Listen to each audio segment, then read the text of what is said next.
opportunity like this is so rare in the stock market. Normally, there could be 100 different reasons why a stock could be simultaneously being pushed up or pushed down in share price.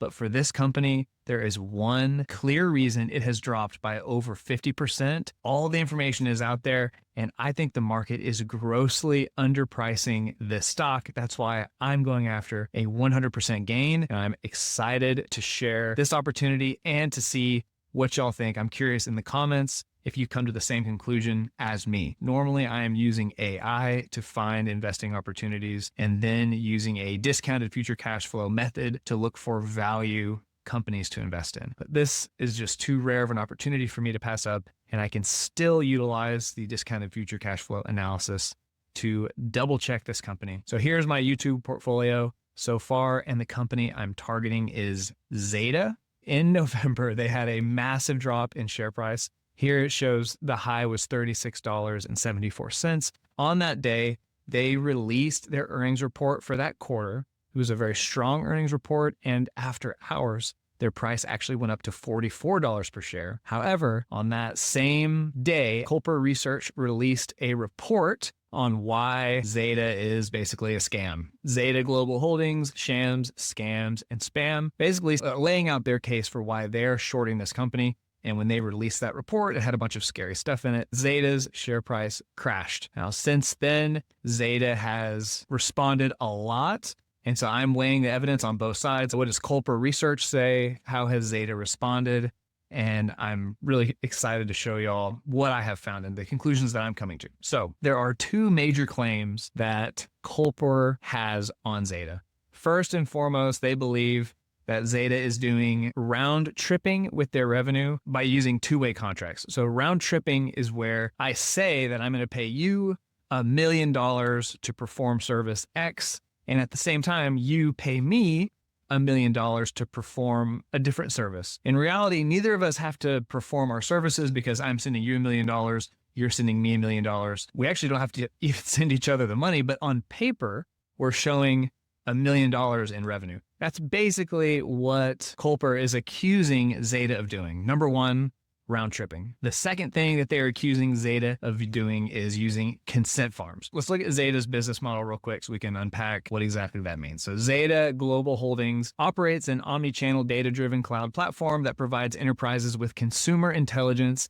and marketing automation software. So basically they are trying to accumulate customer information and then sell that to advertisers so advertisers can do their thing more effectively. One way that they get your information, my information, is by offering a service that entices me or you to sign up for that service. Basically tricking people into signing up for a service that doesn't exist. Culper's report says in September of 2024, the former CEO of Kubient pled guilty to DOJ fraud charges, alleging that Kubient engaged in round-tripping transactions. Based on our review of Zeta's own disclosures and conversations with familiar sources, we find it highly probable that Zeta was the unnamed counterparty to that fraudulent contract. So they think that Zeta is also implicated. Now, the investigation happened before 2022, so it's been a few years. I don't understand how one party could be proven guilty and then the other party not be proven guilty straight away. Also, the Securities Exchange Commission already investigated Zeta, and Zeta cooperated with the investigation. So if nothing's come out by now, I find it hard to believe that they would be implicated in this. They go on to say that we think Zeta's round tripping issues run much deeper than just Kubient. However, our report presents substantial evidence to suggest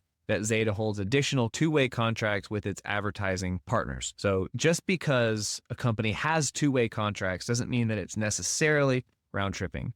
For instance, I could have a contract with Amazon where I sell them customer data and then I also use them for their warehousing. So that would be a legitimate two-way contract. So just because there exists two-way contracts doesn't mean that something bad is happening. They go on to say that the company sells customer data to digital media solutions before they went bankrupt, we uncovered that on October of 2024 bankruptcy filings in which DMS named Zeta Aptness as a major customer, suggesting that the two groups are selling data back and forth, which they say is de facto round tripping. That's not necessarily true either. I could sell one piece of data to somebody and they could sell a different piece of data to me, and that would be a legitimate transaction. They then go on to say, we find these deals particularly interesting in light of the filed charges against an executive from Zeta, CEO David Steinberg, not against David, but against the company that David used to work for, Infonic, who also had round tripping charges. However, Zeta's response to this is David had nothing to do with the data policies of that company. He was a customer-facing position. So there is some circumstantial data around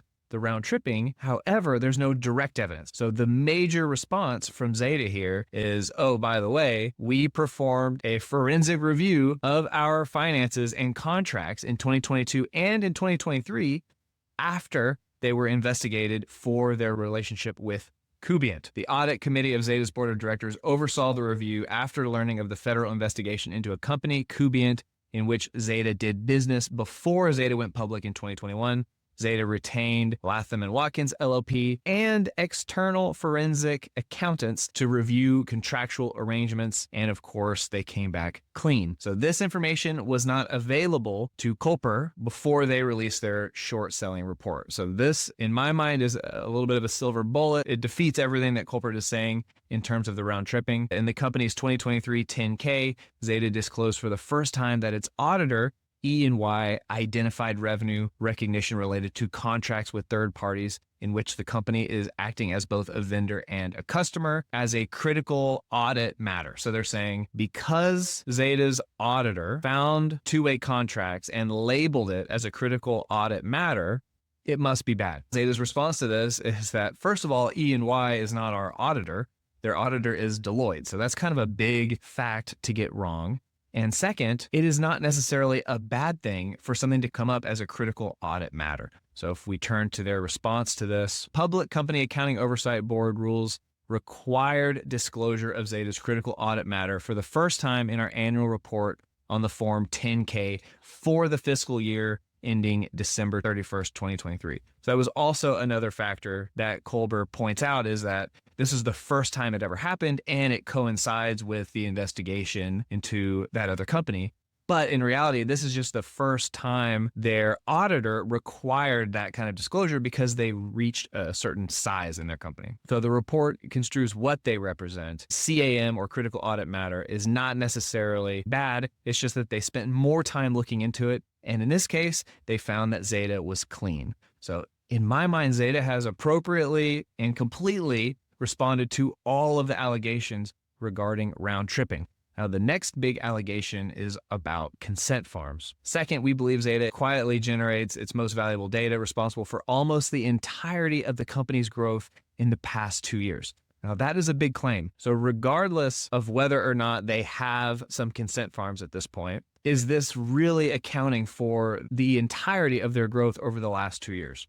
So Zeta's first response to this is that they lay out how they are acquiring their data. Third-party sources, including partnerships with many public companies, enrich the Zeta data cloud, accounting for 10 to 15%. So 10 to 15% of all the data that they acquire is coming from third-party sources. And only a portion of those are going to be labeled or accused of being consent farms by Culper. So to say that third-party sources are contributing almost the entirety of Zeta's growth over the last 2+ years is just not accurate.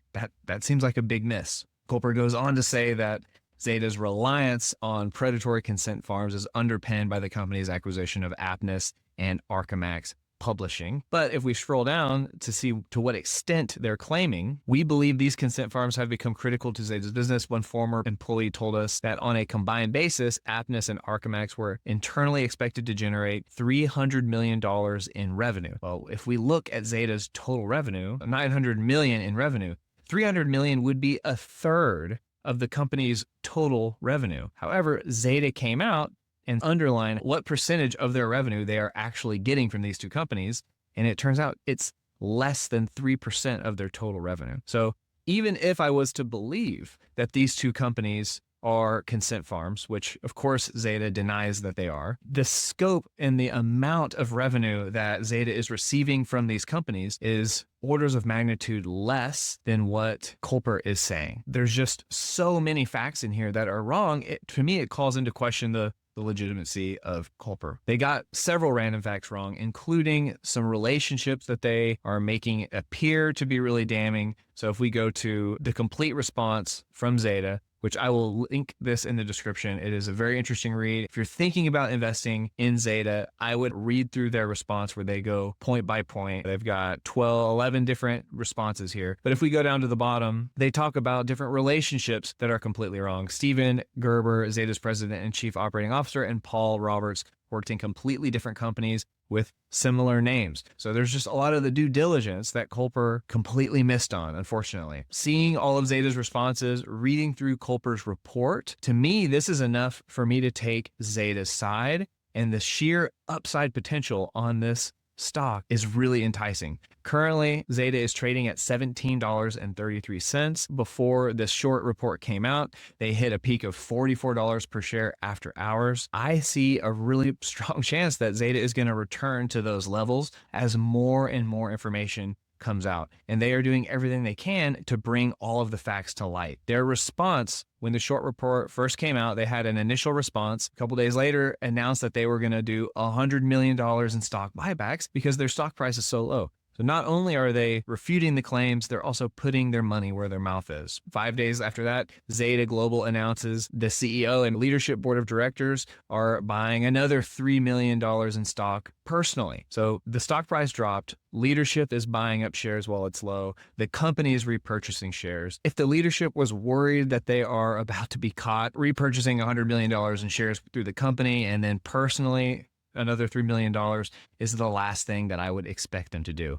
So in my mind, I think the potential upside is just too much to pass up on here. Now, I still want to look at the free cash flow of this company, because if they were just egregiously overvalued at 44 and they're still crazy overvalued at 17, despite the short report and everything that's come out, I still wouldn't invest. So I still want to do my due diligence and do a free cash flow analysis using my free cash flow spreadsheet. I type in the ticker, and then my spreadsheet will automatically pull all the information that I need from the web to build this analysis. To come up with this projection, I am using professional analyst projections for future revenue of Zeta. So I get that information off of stockanalysis.com. If I go to the forecast right here, these are how many analysts are projecting revenues going out to 2024, 2025, 2026. And then right here, these are the high revenue projections, average and low. So there are really strong projections for future growth. I am plugging those values in, and the analyst low projection, if that comes to pass, then the fair share price today is $18 per share. It's currently at $17.33.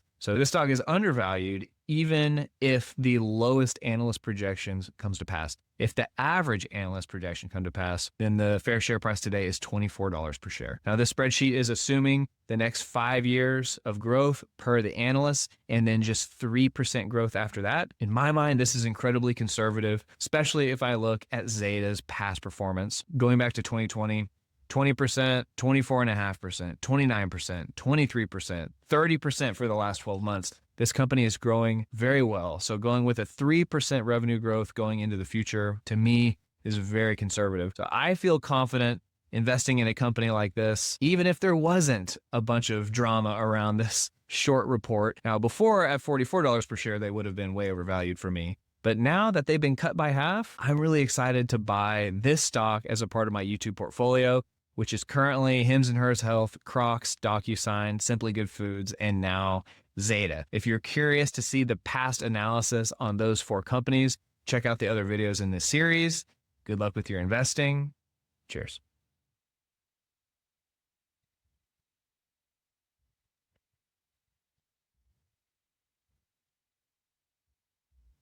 Where's the cats at?